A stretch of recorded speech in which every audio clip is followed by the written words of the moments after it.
So to start this all off, I'm going to give some backstory. Before Hamilton's mom, Rachel Fawcett, met Hamilton's dad, James A. Hamilton, she was married to a sugar planter named John Lavian in the island of St. Croix in the 1740s. Lavian beat on her frequently, and though they did have a son together, Rachel decided to flee somewhere else, and that somewhere else ended up being the islands of Nevis and St. Kitts in the Caribbean. And you guessed it, that's where she ended up meeting James. But the tricky thing here is, she never actually formally divorced Lavian, so they were technically still married.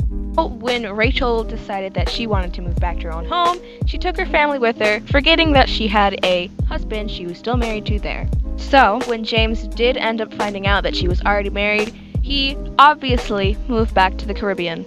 But the heartache did not end there.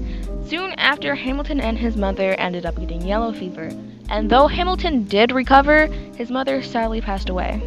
After Hamilton's mother died, him and his older brother, James Jr., moved in with a cousin, who shortly after took his own life.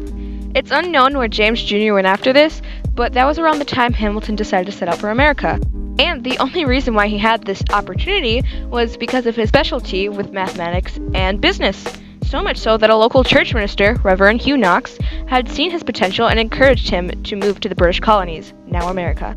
So, in October of 1772, Hamilton left St. Croix for New York. He later recalled that after boarding the ship, he didn't have any wishes to go back to St. Croix or any part of the Caribbean, and once he arrived in New York, he got very comfortable very quick.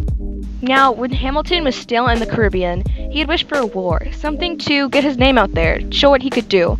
And ironically, once he reached the British colonies, the Revolutionary War started. And that's where Hamilton ended up meeting George Washington.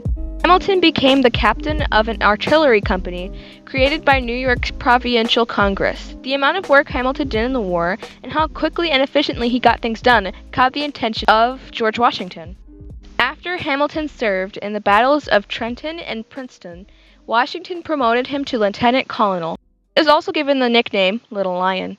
After 7 years of war, the Revolution ended, and as you all should know, Washington became president and Hamilton became his secretary, also becoming America's first Secretary of Treasury. Fast forwarding a bit, I hope you guys like romance, because in 1780, our man Ham got married to Elizabeth Schuyler, and 2 years later, they had a son named Philip, named after Eliza's father. They had a healthy marriage for around 11 years, until the summer of 1791, when Maria Reynolds approached Hamilton, in which flared an affair that lasted until 1792. Maria's husband, James Reynolds, had a plan to blackmail and extort money from him, quoting Hamilton.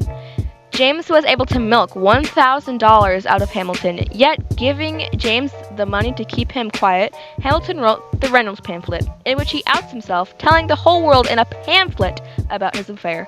Eliza, surprisingly might I add, forgave him. But nope, Eliza's heartache is still not over. Now remember their son Philip? Well, now is where he becomes important in history. July 4th, the irony of that is astounding. In 1801, he was shot in a duel with George Eaker. The bullet went through his ribcage and arm. After losing their son, they moved uptown, in which is today Harlem, New York.